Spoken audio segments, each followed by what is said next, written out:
Bom, me chamo Cláudio Reis, sou professor na Universidade Federal da Bahia e membro do Laboratório de Ensino, Filosofia e História da Biologia. Eu fiz minha graduação em Biologia, sou biólogo de formação, e meu doutorado foi em Filosofia. Eu trabalho com Filosofia da Ciência, especialmente as relações de ciência e valores. E essa apresentação aqui vai ser sobre a tese da subdeterminação da teoria pela evidência e a proposta de valores cognitivos alternativos para a prática científica, especialmente a partir da filosofia feminista da ciência, e principalmente a partir de uma autora específica, que é Ellen Longino. Então, as contribuições que ela trouxe para repensar, né, os valores centrais para a escolha de teorias na ciência, vistos, então, não apenas como os valores tradicionais, ou valores cognitivos no sentido mais tradicional, que muitas vezes é chamado de valores científicos, como se fossem os únicos valores científicos legítimos para ser utilizados na escolha de teorias na ciência, mas essa autora, então, traz valores que são alternativos, especialmente através de uma análise das filosofias feministas da ciência, né, e vendo em que medida uma ciência com uma perspectiva feminista tem utilizado valores alternativos que podem ser tão legítimos quanto os valores tradicionais, né? Ou até mais legítimo a depender dos objetivos cognitivos em vista, né? Então, primeiro para comentar um pouquinho sobre a própria Ellen Longino, né? Uma autora que ela é uma epistemóloga e filósofa da ciência norte-americana.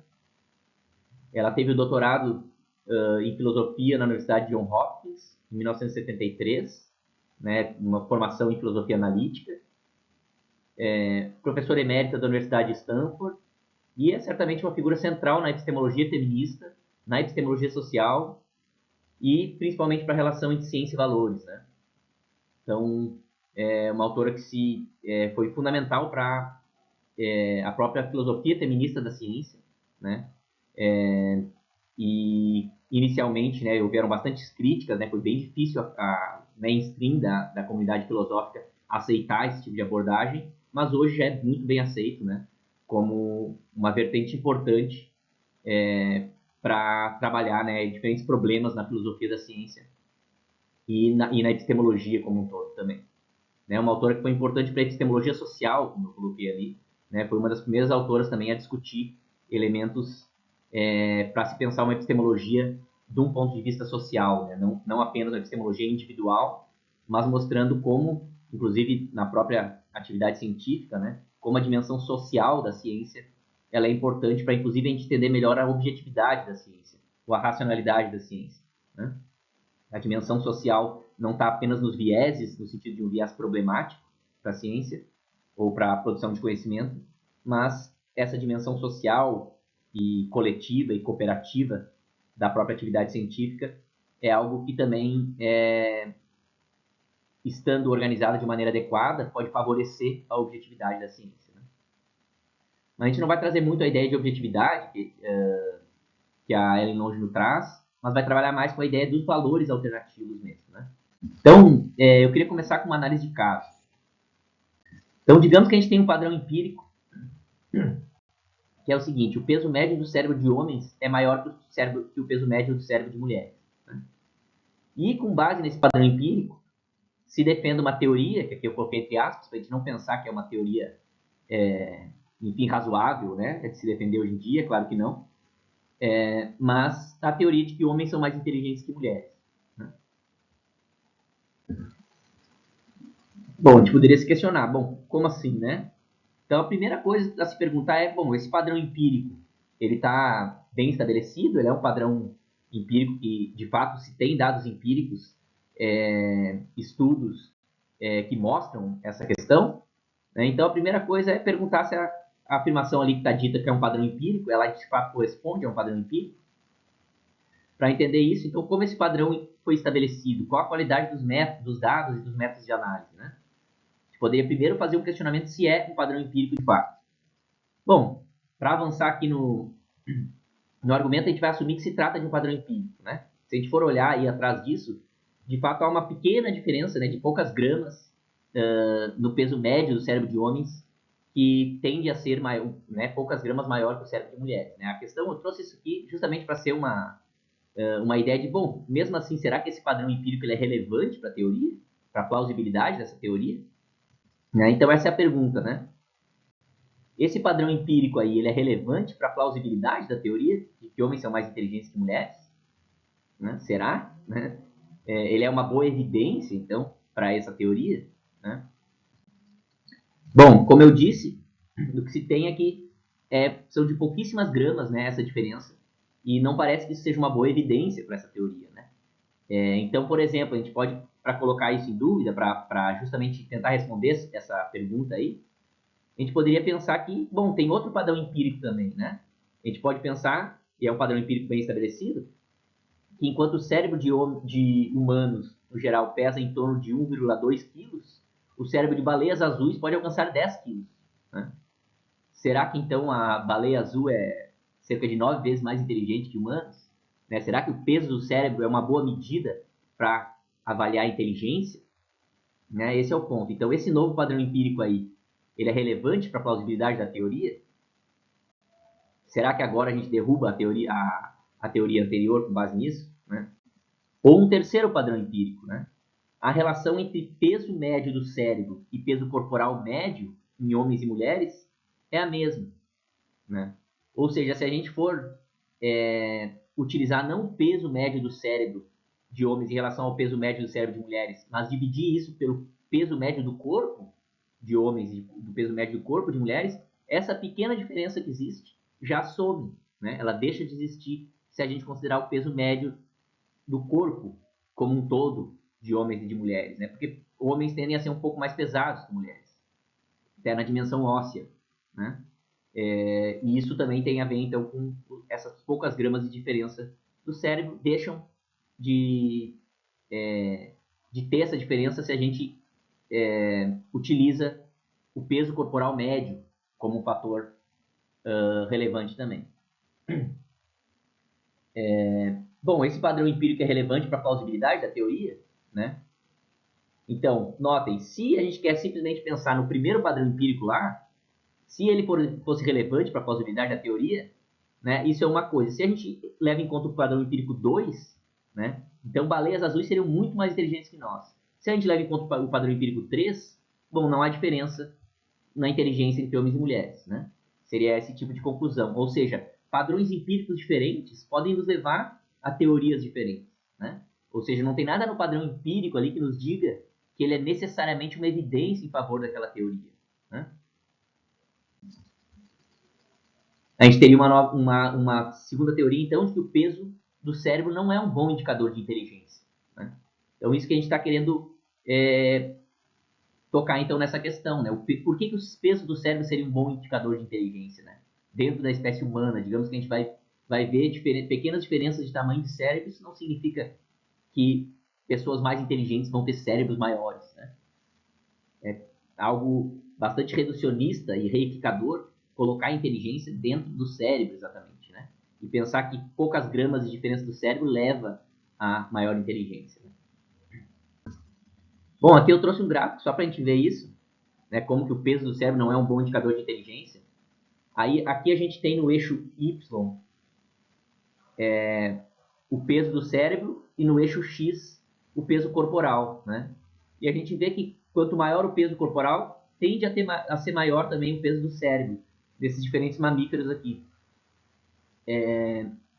Então a gente nota que aqui, né, de maneira não sexista, a gente pode falar em humanos, no geral, a gente tem um valor que está um pouco acima dessa curva, né? Aqui, né? Na verdade, essa linha reta aqui, né? Essa correlação que é feita entre peso do corpo e peso do cérebro, né?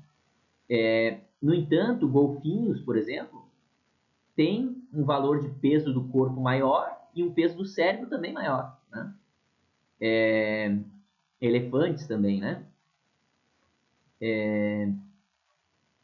Baleias cachalote, baleia azul, né? Também, né? O peso do cérebro maior ainda e o peso do corpo também muito maior, né? Aqui o peso do cérebro está em gramas e o peso do corpo está em quilogramas, né? Aqui só para mostrar, então, que há uma proporção entre peso do cérebro e peso do corpo, né? E a gente pode ter aqui, então, a gente vê que humanos têm um valor aqui específico, né? Para esse peso do cérebro em relação ao peso do corpo. E isso dá um quociente de encefalização, né? Também. Então, é interessante de ver outras medidas, só para a gente ver que é muito simplista pensar que o peso do cérebro sozinho ele vai dizer sobre inteligência. Né? E aqui eu coloquei inteligência entre aspas, porque também é muito difícil de, inclusive, definir inteligência. Né? Inteligência em que sentido? Né? Ainda mais para diferentes espécies, né? Dado que os problemas que cada espécie tem para resolver no seu dia a dia, digamos, são muito diferentes, né? Podem demandar, enfim, capacidades cognitivas muito diferentes também, né? Bom, só para mostrar então essa ideia de que o peso cerebral não é um bom indicador, obviamente, da inteligência, e pensar que a inteligência é uma única coisa que pode ser medida por um único número também é algo bastante reducionista e pouco razoável de se pensar. Bom, o que a gente viu naqueles diferentes padrões empíricos ali, diferentes teorias que podem ser defendidas, né? Isso nos mostra que o pressuposto de fundo que estabelece a relevância do peso do cérebro para a teoria não sobrevive a exame crítico. Ou seja, a teoria de que homens são mais inteligentes que mulheres, na verdade, tem pressupostos de fundo que estabelecem essa relevância.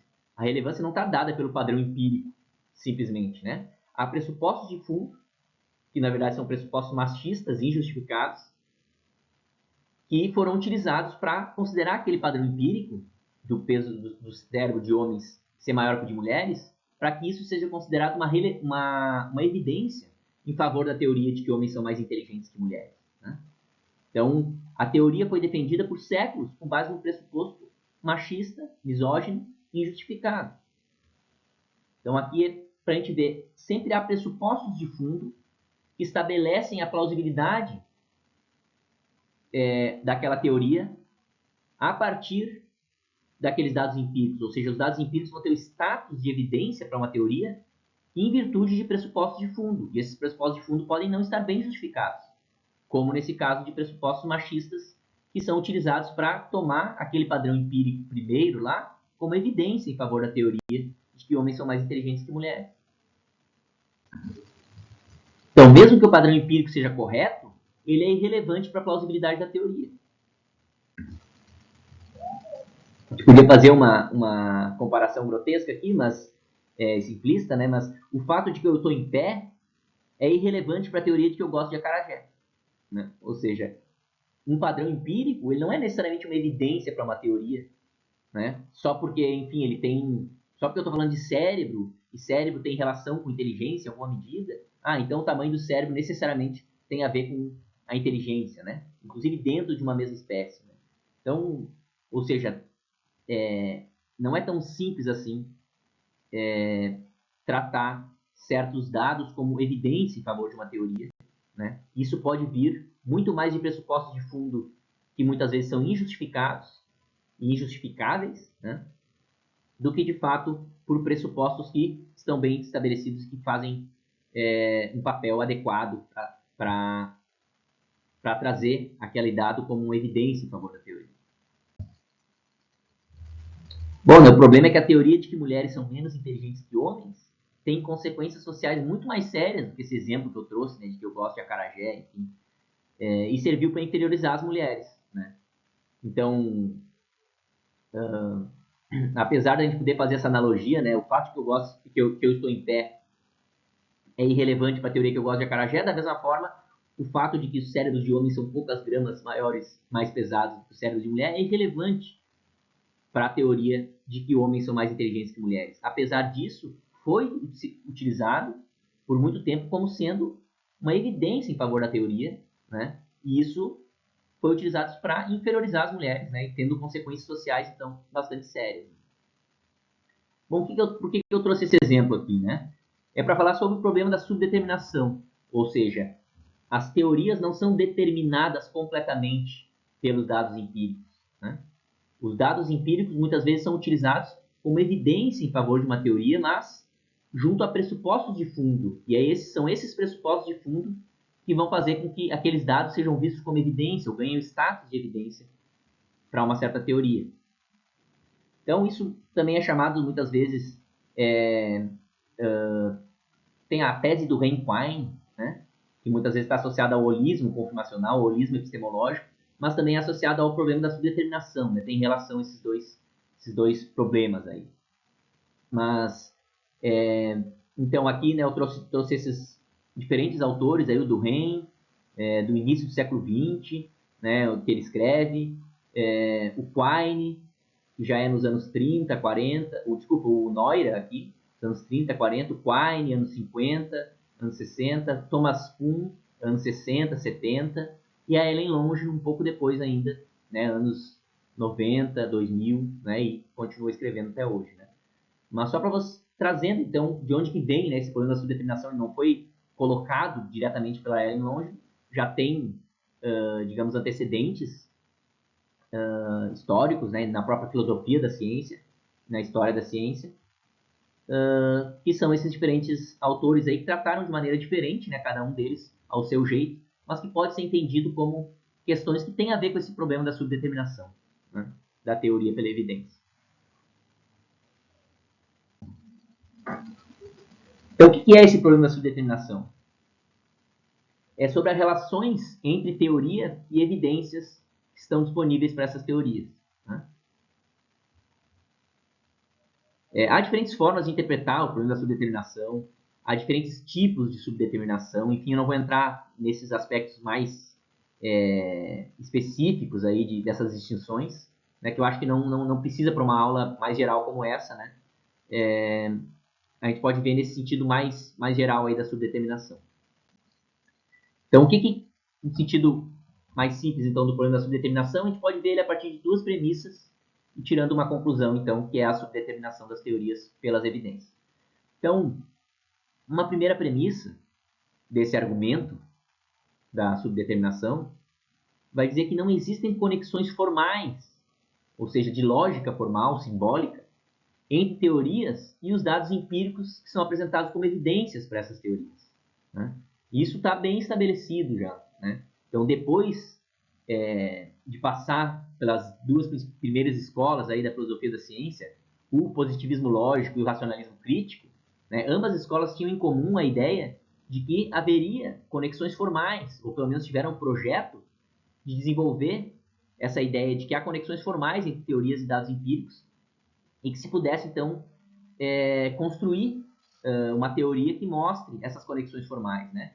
E essas escolas, de fato, não tiveram sucesso, né? Não são mais escolas defensáveis hoje na filosofia da ciência, justamente porque se mostrou inadequada a ideia de que há conexões formais entre teorias e dados, que são apresentados como evidência para ela, né? Não há essas conexões formais no sentido lógico, não há uma regra lógica que mostre quando que uma teoria está verificada ou está refutada pelos dados empíricos, né? Não existe uma regrinha lógica que pode ser aplicada a todas as áreas da ciência e que isso mostra, então, que a racionalidade da ciência é uma racionalidade formal, né?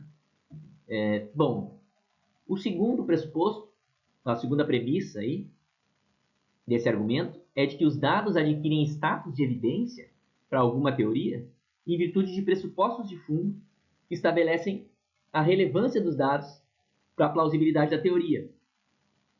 Isso é o que a gente viu no primeiro caso ali, né? Ou seja, os dados que eu estou chamando de dados aqui é o que eu chamei de padrão empírico, né?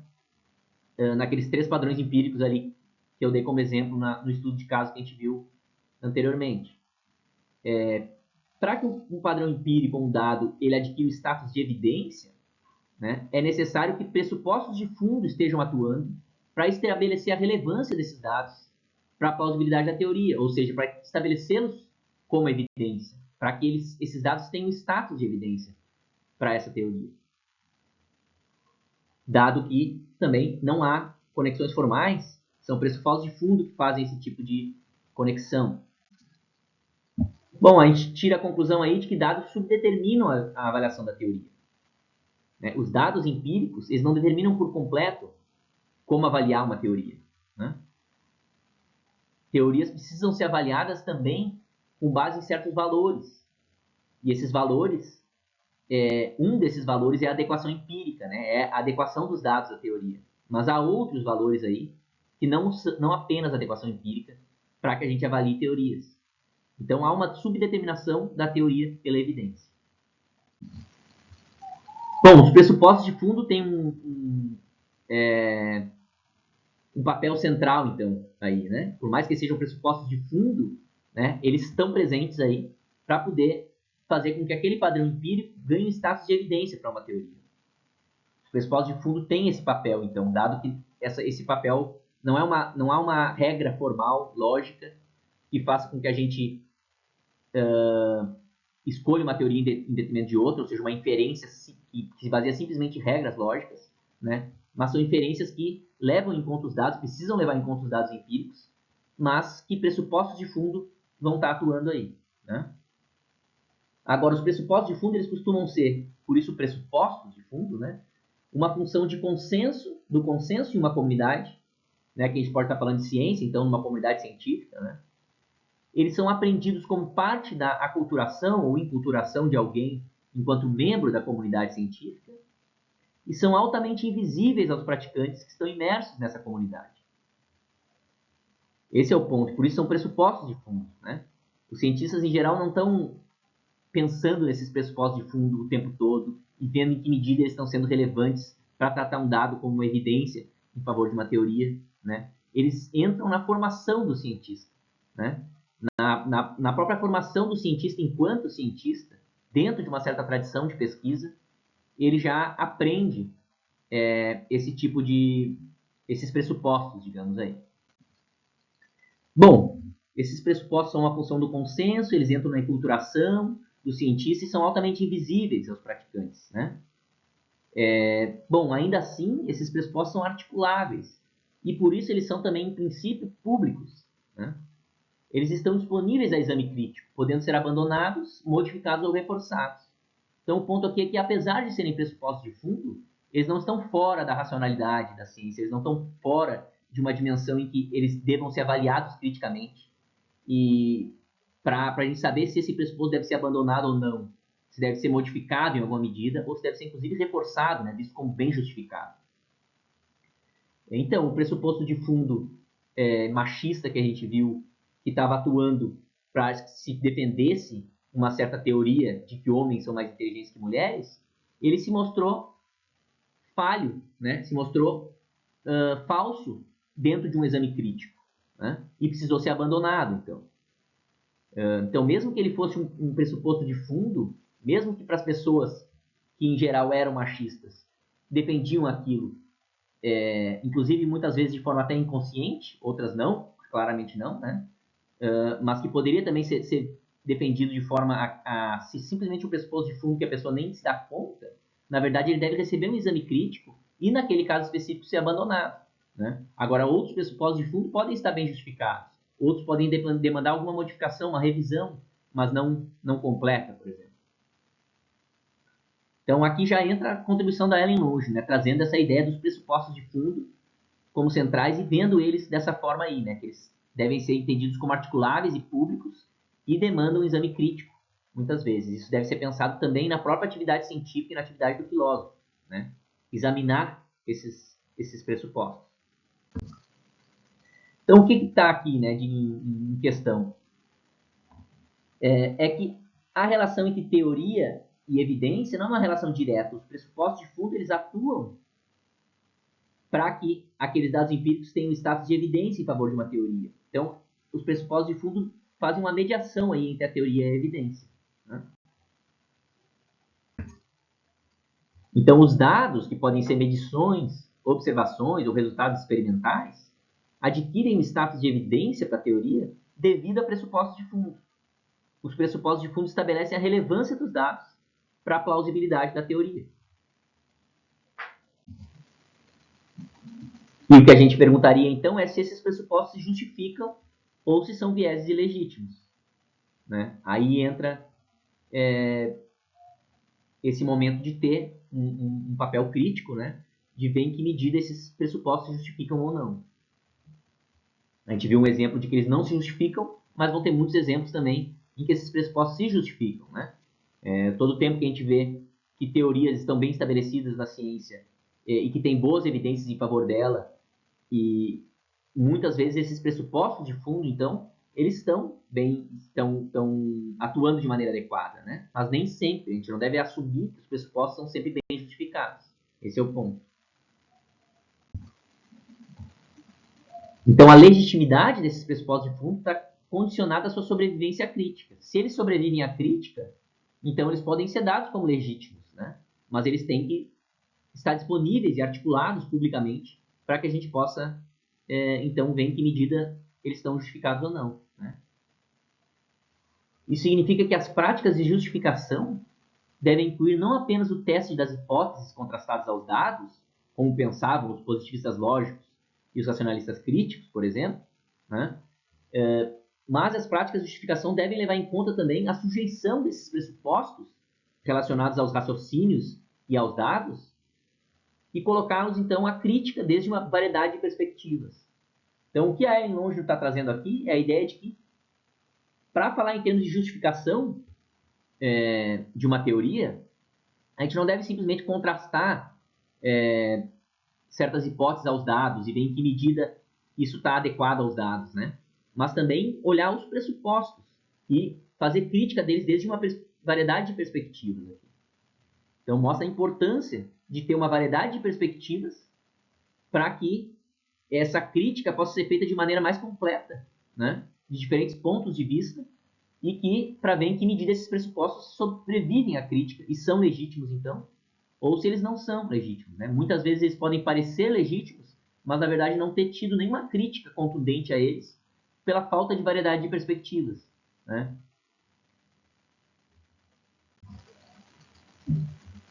Então, o que essa autora traz é que a interação discursiva, na ideia de crítica àqueles pressupostos, é adicionada à interação com o mundo material sob investigação como componente da metodologia. Então, a gente não está pensando na metodologia da ciência, na ideia de como justificar teorias e hipóteses na ciência, apenas com a interação com o mundo material, ou seja, a interação que tem a ver, por exemplo, com testar hipóteses contrastando-as aos dados. Mas, na verdade, também pensar que a interação discursiva e crítica ela é também fundamental para que as teorias e hipóteses estejam bem justificadas. Aqui há um papel, então, aí para a filosofia, um papel, inclusive, normativo, mas não só para a filosofia, essa ideia é que os próprios cientistas façam uso também dessa interação discursiva a respeito de valores e pressupostos de fundo. Então, o problema da subdeterminação mostra o caráter contextual da avaliação de teorias. Não é possível avaliar teorias sem assumir certos pressupostos. Se a gente tem boa razão para pensar que esses pressupostos são infundados, então a gente deve avaliá-los empírica e criticamente, né? Aqui é um elemento central, então, do empirismo contextual crítico da Ellen Longe. Ela vai trazer a proposta dela como sendo, ela dá essa nomeação para, digamos, para o programa de pesquisa dela, né, para a teoria filosófica que ela desenvolve, chamada empirismo contextual crítico, né? Empirismo porque, de fato, as evidências empíricas elas são centrais para a gente avaliar afirmações sobre o mundo, mas é contextual no sentido de que as inferências que permitem essas afirmações, elas não são simplesmente dadas por regras lógicas, regras da indução ou regras da dedução simplesmente. Isso é contextual e crítico no sentido de que a gente deve ter um posicionamento crítico a respeito desses pressupostos, desses valores que estão por trás dessa avaliação de teorias, né, e que faz com que a avaliação de teorias seja contextual e não simplesmente uma regra lógica, né? Bom, então a gente pode ver aqui, de uma outra forma, né, que a teoria e a evidência não possuem conexão formal, né, no sentido de formalismo lógico. A conexão é estabelecida via pressupostos de fundo. E esses pressupostos podem conter vieses ilegítimos, que precisam ser investigados, identificados e avaliados pela comunidade de investigação, né? Ou seja, eles não devem se manter na comunidade por um bom tempo sem serem avaliados, né? Isso faz com que preconceitos, enfim, vieses ilegítimos continuem na ciência pela falta de olhar para essa dimensão também da ciência, né? A dimensão dos valores, dos pressupostos de fundo, que podem não estar bem justificados, né? Então, para que a ciência seja de fato autocorretiva, né, que ela possa ir melhorando cada vez mais e corrigindo seus erros, a gente não pode só olhar as hipóteses contrastando aos dados, a gente deve olhar também esses pressupostos de fundo para que façamos alterações também nesses pressupostos quando necessário. Portanto, a gente pode pensar que valores sociais, eles influenciam de maneira legítima ou ilegítima a avaliação de teorias na ciência. Por quê? Porque as teorias são subdeterminadas pela evidência e se desenvolvem em contexto social, né? Então, aqui, é justamente pensar que os valores sociais eles podem estar influenciando, né, e frequentemente influenciam a avaliação de teorias na ciência, né? E isso pode ser de maneira ilegítima também, né? Dado que a teoria é subdeterminada pela evidência e as teorias elas são construídas dentro de contextos sociais específicos, né?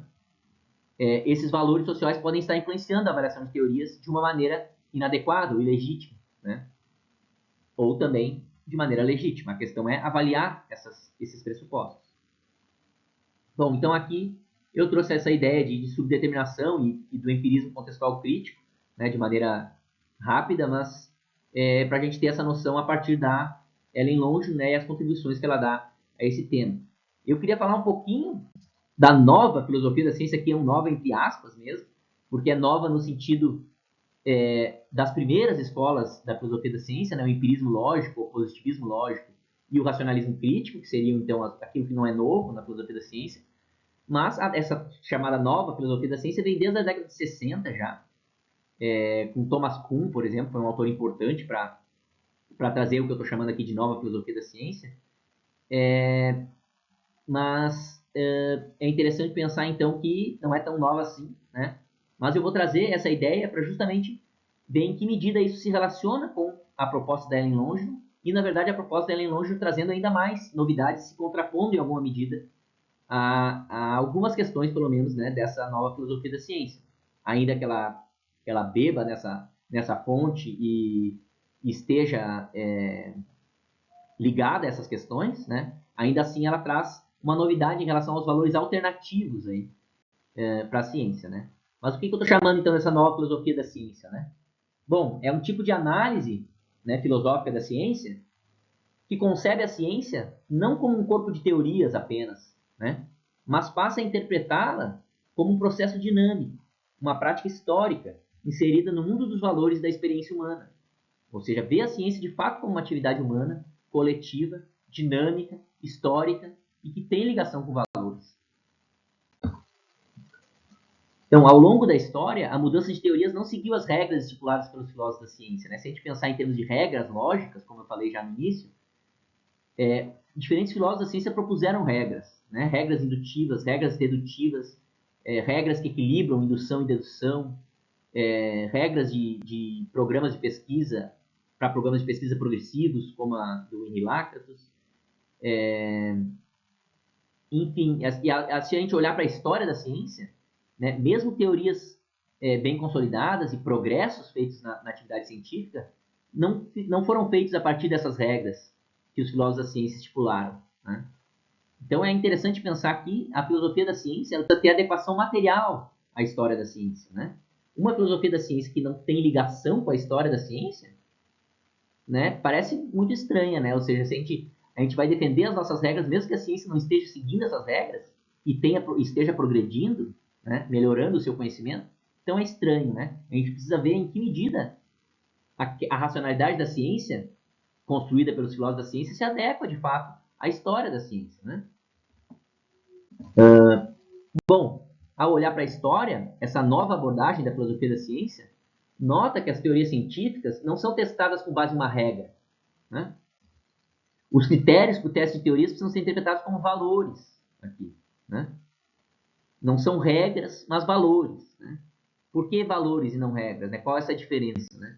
Então, os critérios agem como valores porque guiam a escolha, em vez de determiná-la por completo. Uma regra é simplesmente, digamos, um conjunto de axiomas e teoremas que saem daí, né? Ou um algoritmo específico que nos leva a tirar uma certa conclusão a partir daquele algoritmo, né? Isso seria, então, uma determinação única, né? Completa, por meio de uma regra. Na verdade, são valores que guiam a escolha, né? Os cientistas, eles estão com esses valores, que muitas vezes estão envolvendo pressupostos de fundo também, que estão guiando a escolha em vez de determiná-la por completo, né? Então, aqui eu queria trazer o exemplo do Thomas Kuhn, né? Que identificou 5 valores como cruciais para explicar a mudança de teorias na física, né? E aqui eu trouxe os 2 principais livros dele, aí, o primeiro, né, mais conhecido, A Estrutura das Revoluções Científicas, de 62, a primeira edição, e um outro livro, né, chamado Atenção Essencial, que na verdade é um conjunto de ensaios, né, que foi agrupado então nesse livro. Que tem, por exemplo, um ensaio bem relevante, que é sobre objetividade e juízo de valor na atividade científica, né, onde ele de fato pontua esses 5 valores de maneira mais precisa, né? Então, para o Thomas Kuhn, esses 5 valores aí são fundamentais para a escolha de teorias na ciência. Não apenas a adequação empírica, não apenas a adequação aos dados empíricos, mas a precisão da teoria, teorias que são cada vez mais precisas, inclusive no ponto de vista quantitativo, né? Tenderam a ser vistas como melhores do que outras, né? A consistência da teoria, ou seja, a consistência interna da teoria, se uma teoria não tem contradições, ou a consistência com outras áreas do conhecimento, consistência externa, também é visto como relevante, como valor para a teoria científica, né? O escopo da teoria, ou seja, aquela teoria que tem um escopo maior, né, onde o domínio de fenômenos ao qual ela se aplica é maior, também tende a ser vista como uma teoria, ou melhor, olhando para a história da escolha de teorias na física, a gente nota que as teorias que foram escolhidas, em detrimento de teorias mais antigas, elas tinham maior precisão, ou maior consistência, maior escopo, maior simplicidade, maior fecundidade, por exemplo, né? São valores considerados importantes, valores, então, no sentido de que são critérios que guiam a escolha de teorias, né? Para além de uma teoria ser mais adequada aos dados, a teoria também precisa ter uma maior precisão, uma maior consistência, um maior escopo, ser mais simples. Não adianta a teoria ela ser completamente adequada aos dados, no sentido de que, enfim, ela se adequa a todos aqueles dados possíveis, mas ainda assim ser altamente complexa, de uma forma que a gente não tenha, de fato, uma teoria, né? Tem apenas uma descrição dos dados, né? A gente não quer isso, a gente quer teorias que, em alguma medida, possam ser cognitivamente operacionais para a gente, digamos, né? E teorias fecundas, né? Então, a fecundidade da teoria, aquela teoria que consegue resolver problemas, que dá frutos, né? Teoria que é mais fértil, no sentido de que ela está resolvendo problemas, colocando novos problemas, e a partir daí ainda, né, continua a solucionar problemas, né? Então, uma teoria que é mais fecunda que outra. Bom, o Thomas Kuhn identifica esses 5 valores aí ao longo da história da física, para mostrar que teorias na física foram testadas não apenas com base em dados empíricos, né? Esses valores também atuaram como razão em favor de uma teoria, né? Então, isso mostra, na verdade, que a própria atividade científica não é livre de valores, né? Esses valores epistêmicos ou cognitivos são centrais para a própria escolha de teorias na ciência, né? Bom, eu trouxe aqui um outro exemplo, né? Dado que sou da biologia, fiz questão de trazer um exemplo da biologia também. O Michael Ruse é um filósofo da ciência e da biologia bem renomado aí, e conhecido, né? Um dos primeiros, talvez, filósofos da biologia, quando a filosofia da biologia foi institucionalizada, de fato, vista como uma disciplina própria para a investigação filosófica. Ele identificou também 5 valores que são cruciais para a escolha de teorias na biologia e são muito semelhantes aos valores que o Thomas Kuhn trouxe para a escolha de teorias na física, né? Então, isso está no livro dele aqui de 1973, chamado A Filosofia da Biologia, né? Ele vai mostrar aqui valores como coerência interna de uma teoria, ou seja, a coerência teórica, a coerência interna que a teoria tem, o poder unificador da teoria, ou seja, o quanto uma teoria unifica diferentes fenômenos que passam a ser explicados por uma única e mesma teoria, a fertilidade da teoria, a acurácia preditiva, ou seja, o quanto aquela teoria tem uma predição acurada a ser feita, e a elegância da teoria, né? Muitas vezes se fala também, inclusive, na própria matemática, essa ideia de elegância é muito presente, né? E pode ser pensada também em termos de simplicidade, né? Simplicidade pode ser vista de diferentes formas, na verdade, mas em alguma medida também pode ser visto como a elegância da teoria, né? Bom, é muito semelhante aos valores que o Thomas Kuhn identificou, né? E aqui, notem, por exemplo, a teoria da evolução, né? Uma teoria bem central na biologia, né? De fato, é uma teoria que, por exemplo, tem um poder unificador muito grande, né? Antes da teoria da evolução, a biologia não era vista como uma área, de fato, única de investigação, né? Tu tinha fisiologia, tinha, por exemplo, história natural, áreas que eram bastante diferentes umas das outras, não tinham uma teoria que unificasse esses campos, né? A teoria evolutiva, por exemplo, unificou esses campos, uma teoria que tem alta fertilidade ou fecundidade, né, na resolução de problemas, em colocar novos problemas que possam ser solucionados a partir da própria teoria, né? Tem algum nível de acurácia preditiva, claro que muitas vezes não é o mesmo que uma teoria na física, por exemplo, onde tu tem experimentos controlados, que podem dar uma acurácia ainda maior na precisão, né? Mas ela pode dar maiores predições do que sem ela, né? Ela facilita dar novas predições que podem ser confirmadas a partir da teoria da evolução, né? Ou seja, é uma teoria que tem algum nível de acurácia preditiva também, né? Coerência interna e elegância também.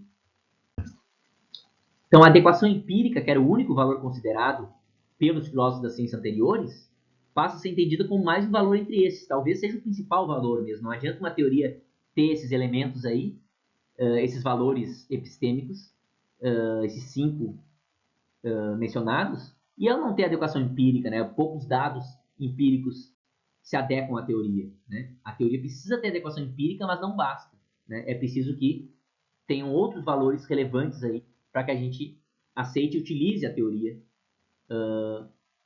em detrimento de outra. Bom, isso foi um breve parênteses aí para mostrar esses aspectos, né, que não tem diretamente a ver com o trabalho da Ellen Longino, mas para dar esse pano de fundo, importante vocês entenderem que já há várias décadas não se pensa que a teoria, que a ciência, ela, enfim, avança simplesmente pelo acúmulo de dados empíricos, né? A gente tem a tese da subdeterminação da teoria pelas evidências, no sentido que há um campo aí para valores serem relevantes na avaliação de teorias. Esses valores epistêmicos tradicionais são defendidos, inclusive na física e na biologia, áreas mais consolidadas, né, da ciência natural, vistas como ciências mais duras aí, e que, na verdade, mesmo para elas se reconhece que os valores são relevantes para a escolha de teorias, né? O ponto que a Ellen Longino quer trazer aqui é justamente entender que outros valores que ela chama de virtudes, ela prefere usar o termo virtudes, e depois, inclusive, heurística, que a gente vai ver um pouquinho sobre isso, que ela considera ainda mais interessante de entender, de descrever, né, essas características aí. Bom, ela vai dizer que tem valores alternativos, então, que também podem ser relevantes na escolha de teorias, a depender dos objetivos cognitivos que se tenha na investigação. Então, aqueles valores lá que foram vistos como importantes para a física e para a biologia, eles não são os únicos valores científicos, digamos, né? Não são os únicos valores relevantes e que a gente deve sempre maximizá-los na escolha de teorias, né? Então, ela quebra um pouco essa ideia de que a evidência empírica e esses valores são suficientes para que a gente avalie teorias na ciência, né? Muitas vezes a gente pode entrar em contradição com esses valores aí, porque a gente está utilizando outros valores que são tão bem justificados quanto esses, né? Ou que serão mais justificados ainda dependendo do objetivo cognitivo em vista. Então ela vai falar que 5 virtudes moldam a escolha de teorias entre pesquisadoras feministas em diferentes ciências, né? Inclusive a crítica de certas teorias, né? E aqui ela usa a biologia também, psicologia, arqueologia, economia, diferentes áreas que as pesquisadoras feministas, nessas diferentes áreas da ciência, têm utilizado virtudes diferentes aí para pensar, para fazer a escolha de teorias, né? E elas estão bem justificadas nesse ponto. Isso é a defesa da Ellen Longer. Então, aqui eu me baseei principalmente nesse artigo dela, que é um capítulo de livro de 2008, mas que foi traduzido na revista Ciência Estudia, em 2017, né, com o título Valores, Heurística e Política do Conhecimento. Pode ser baixado de graça esse artigo. Então, o que ela vai trazer aqui de relevante, né? Ela vai mostrar que existem outras virtudes que podem entrar em conflito com as virtudes consideradas tradicionais e que são relevantes para a pesquisa feminista da ciência. Para a pesquisa feminista em diferentes áreas da ciência, né? Para a ciência com abordagem feminista, né? A novidade teórica, por exemplo, ela entra em conflito com a coerência externa, né? Então, um valor que é visto como relevante de maneira mais tradicional é a coerência com outras áreas do conhecimento, né? Então, só que se a gente maximiza a coerência externa sempre, a gente vai deixar de ter novidades teóricas, né? As teorias vão ter que sempre estar bem ajustadas àquelas áreas que já têm ajustadas às teorias já consolidadas, digamos, ou teorias que já estão colocadas naquele campo, né? Mas a novidade teórica pode ser um elemento relevante. Em vez da gente maximizar a coerência com outras teorias de outras áreas, a novidade teórica pode ser algo relevante, né? A gente não precisa seguir teorias de outras áreas como verdades absolutas, enfim, né? Pode ser que teorias na economia, por exemplo, que são bem utilizadas, a gente não precisa estar de acordo com aquelas teorias exatamente, e a gente pode partir de outros pressupostos e elaborar teorias que entram em conflito com essas teorias, digamos, mais utilizadas nessa área, enfim, na economia, por exemplo, alguma área da economia, né? Então, a novidade teórica pode ser relevante, ou é vista como relevante para várias pesquisadoras feministas. A heterogeneidade ontológica também, em contraposição à simplicidade ontológica. Então, eu estava falando que é interessante que a gente tenha teorias que não sejam tão complexas, tão a ponto da gente não conseguir trabalhar com elas, mas a gente não deve maximizar sempre a simplicidade ontológica, né? Pensar que as entidades dessa teoria, né, são, na verdade, de um tipo bem simples, né? Ou seja, não tem diferenças entre os elementos, entre as entidades dessa teoria, né? A heterogeneidade ontológica pode ser bem relevante também. Ou seja, a gente pode querer ver diferenças aí entre os atores, ou se está falando de uma área das ciências sociais, por exemplo, ou diferença, pensar na biologia evolutiva, por exemplo, né? A heterogeneidade ontológica, em alguma medida, é bem relevante. Por quê? Porque a gente vê a variação nos organismos. A gente não pensa que os organismos são iguais, né? A gente assume a variação, ou não só assume, a gente observa essa variação nos organismos, né? E não pensa que ela é simplesmente um ruído que a gente deve eliminar e pensar como tipos ideais, né? Não, essa variação é, de fato, o material para o qual que possibilita a evolução, por exemplo. Né?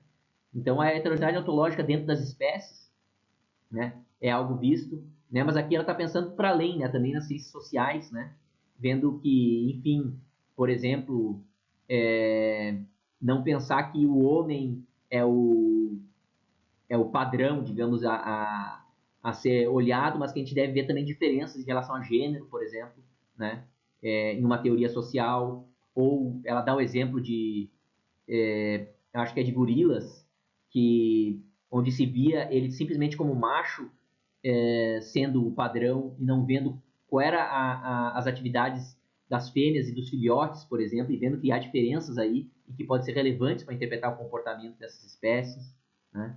Então, de fato, a heterogeneidade naquelas entidades que as teorias estão descrevendo, né?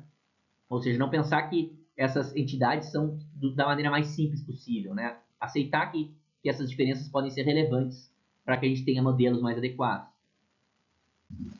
A complexidade da interação, que também se associa com isso, né? Então, pensar que a interação ela não é de um tipo muito simples, não tem uma unificação explicativa necessariamente a partir de uma única teoria, mas que podem existir interações complexas que demandem teorias distintas, que demandem modelos distintos, que não são interações tão simples assim de serem estabelecidas, né? E outros dois, né, valores que estão mais associados com uma dimensão mais social, aí, que é a aplicabilidade às necessidades humanas e a descentralização do poder. Né? Ela vê também como valores que são relevantes para as pesquisadoras feministas. Né? Isso é contra a mera fecundidade, ou seja, não é que a teoria precisa ser fecunda simplesmente, mas além da fecundidade, a gente quer teorias que possam ser aplicadas às necessidades humanas e promovam a descentralização do poder.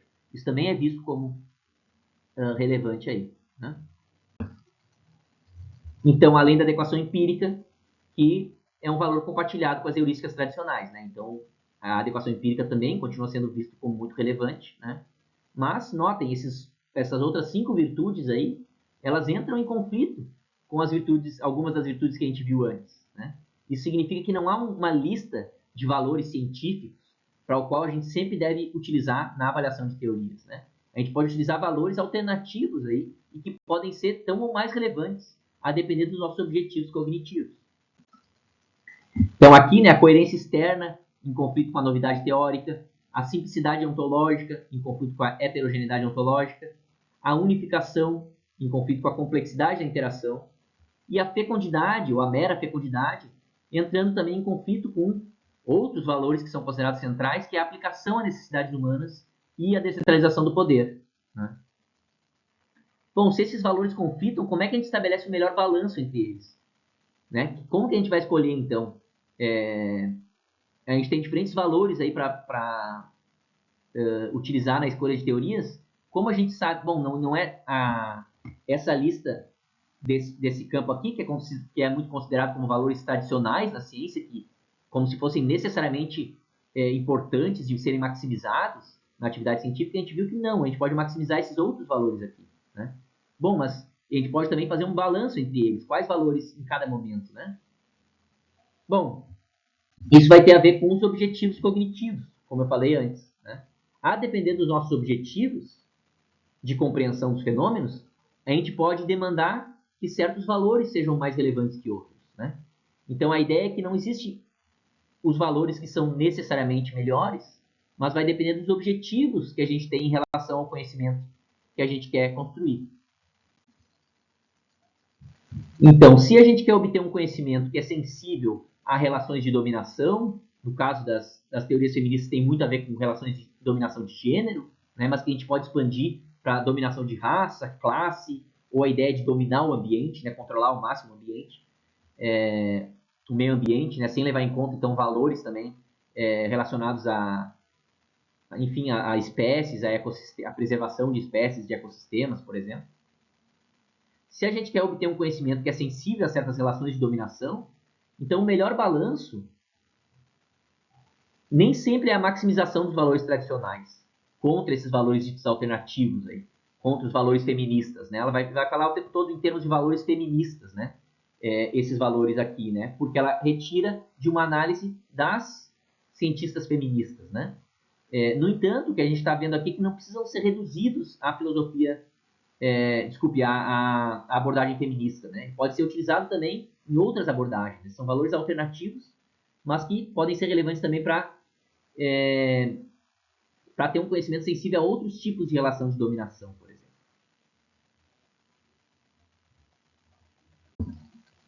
Então, a gente teria então a heurística tradicional aqui e uma heurística alternativa. E aí está usando a ideia de heurística, né? Ou seja, esses valores compõem uma heurística. Heurística no sentido de que nos guiam na avaliação de teorias, né? E não só na avaliação de teorias, mas no próprio processo de investigação, né? Eles culminam nesses valores para avaliação de teorias, mas eles estão presentes já desde o início numa heurística que guia a investigação dos cientistas, né? Então, esses valores compõem uma heurística tradicional e aqui a gente teria uma heurística alternativa, como uma heurística feminista, por exemplo, né? A gente poderia também ter uma heurística mista, né? Digamos que os nossos valores, de acordo com os objetivos cognitivos que a gente tem, a coerência externa, a heterogeneidade ontológica, a complexidade da interação e a fecundidade são relevantes. Né? Digamos que é uma área que não está tão associada com dimensões sociais, por isso aqueles valores de descentralização do poder, por exemplo, e aplicação às necessidades humanas, ele não necessariamente está presente aqui. Né? Mas a coerência externa continua sendo bem relevante, a coerência com outras áreas de conhecimento, em vez da novidade teórica, por exemplo. Né? Ainda assim, a gente quer que não seja uma simplicidade ontológica simplesmente, mas que a gente dê conta da heterogeneidade daquelas entidades teóricas ou empíricas, e que a gente veja a interação em termos da complexidade também. Né? Digamos que aqui a gente possa ver, enfim, diferentes áreas da ciência que utilizam uma heurística mais mista. Né? A gente poderia analisar uma área da ciência e ver se ela utiliza, de fato, uma heurística que é composta por ambas, né? As heurísticas anteriores. Né? Ou seja, aqui é só para dizer que não é, então, uma heurística contra a outra. Né? Não, a gente não precisa ver a heurística tradicional contra a heurística feminista, enfim, ou contra as heurísticas alternativas. A gente pode ter diferentes heurísticas a partir daí. Né? Então, essa ideia de heurística, né, é de que não há apenas um conjunto de valores científicos que sirva de guia no desenvolvimento de modelos e na escolha de teorias. Né? Esses valores compõem heurísticas para a investigação. Ou seja, conjuntos diferentes de heurísticas satisfazem objetivos cognitivos diferentes. As virtudes alternativas identificadas por Ellen Longino funcionam como uma heurística útil aos objetivos cognitivos feministas. Né? A gente está legitimado a utilizar esses valores. Né? Eles não estão deslegitimados porque vão contra os valores ditos científicos. Esses também são valores científicos. Né? Agora, eles são mais úteis a objetivos cognitivos feministas, ou seja, objetivos cognitivos que visam desvelar vieses de gênero, por exemplo, né? Ou relações de dominação que estão associadas ao gênero. Por que essas virtudes alternativas são úteis aos objetivos cognitivos feministas? Né? Justamente o que eu acabei de falar, né? As heurísticas e teorias caracterizadas por essas virtudes revelam o viés de gênero com maior probabilidade do que a investigação guiada pelas virtudes tradicionais. Né? Então, o ponto é ver que eles são mais úteis para esse tipo de investigação, uma investigação que quer revelar vieses de gênero. E a gente pode, isso é legítimo de fazer, investigações que buscam revelar vieses de gênero. Né? Então, certos valores podem ser mais relevantes e uma certa heurística que leva em conta esses valores pode ser mais relevante para esse tipo de objetivo. A gente sempre vai ter o objetivo na ciência de buscar conhecimento, de aumentar a compreensão dos fenômenos. Né? Tem um objetivo de conhecimento, mas conhecer o quê? Né? Como? Né? Então, a dimensão puramente epistêmica não dá conta de por que a gente investiga uma área e não outra, por que investiga de um modo e não de outro. Então, por que a gente investiga relações de gênero e relações de dominação, ou buscar revelar vieses de gênero na construção de certos modelos e teorias, por exemplo? Né? Isso tem a ver com objetivos feministas aí, que são legítimos de serem utilizados na ciência. Essas investigações guiadas pelas virtudes tradicionais, elas podem ocultar as relações de dominação, como as relações de dominação de gênero. Por quê? Porque, por exemplo, não se está levando em conta a heterogeneidade ontológica, não se está levando em conta a possibilidade de ter novidades teóricas. Então, digamos que várias teorias do campo são teorias que estão associadas a uma visão mais tradicional de mundo, que envolve, por exemplo, uma visão de relações patriarcais, por exemplo. Né? Bom, se não tiver uma ideia de novidade teórica, se não olhar para isso de uma forma com maior sensibilidade ao gênero, a gente vai estar ocultando essas relações de dominação. Né? Então, esses valores alternativos podem ser relevantes para desvelar ou revelar o viés de gênero. Então, a investigação feminista visa apontar que certas relações são relações de dominação. Para poder apontar dessa forma relações como relações de dominação, ela precisa levar em conta certas heurísticas diferentes que possam facilitar a identificação dessas relações, né? E poder nomeá-las como relações de dominação. A resistência a esses ocultamentos dessas relações de dominação é a base feminista da resistência ao reducionismo. Né? Por isso, as pesquisas feministas elas são críticas do reducionismo nas ciências humanas e sociais, porque muitas vezes esse reducionismo ele acaba servindo a essa visão mais tradicional e que não permite que a gente desoculte, né, ou revele as relações de dominação. E ela mesmo cita, né, mostrando que essa heurística não está presente apenas em estudos feministas da ciência, né, mas que esses valores alternativos servem como heurística para uma comunidade científica mais ampla que a própria comunidade científica.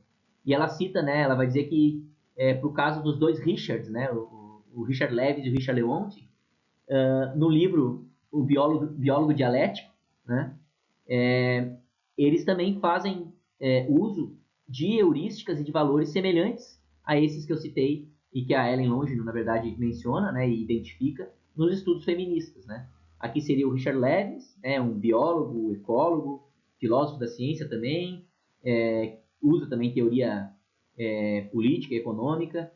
O Richard Leonti foi um biólogo também, geneticista de populações, crítico também em teorias políticas e econômicas também, né? São autores bem relevantes para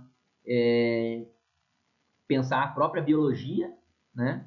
E que deram contribuições importantíssimas para diversas áreas da biologia, como a biologia evolutiva e a ecologia, por exemplo. E tiveram visões bastante críticas de visões muito tradicionais na ciência, né, na biologia especificamente, e que são visões que muitas vezes são, inclusive, consideradas hoje mais atuais ou mais corretas do que as visões que eles criticavam e que na época deles era a visão mainstream, né, a visão mais canônica na área. Então, foram relevantes, né, e utilizaram heurísticas alternativas e que foram importantes para revelar também vários vieses aí ilegítimos na atividade científica, e mostra então que esses valores, ou essa heurística, né, não está associada apenas a uma filosofia feminista da ciência, mas ou a pesquisadoras feministas, cientistas feministas, mas também a cientistas críticos de outras áreas ou outras correntes ou outros modos de interpretar a relação de ciência e valores, e que destacam outras relações de dominação, como relações de classe, inclusive, né?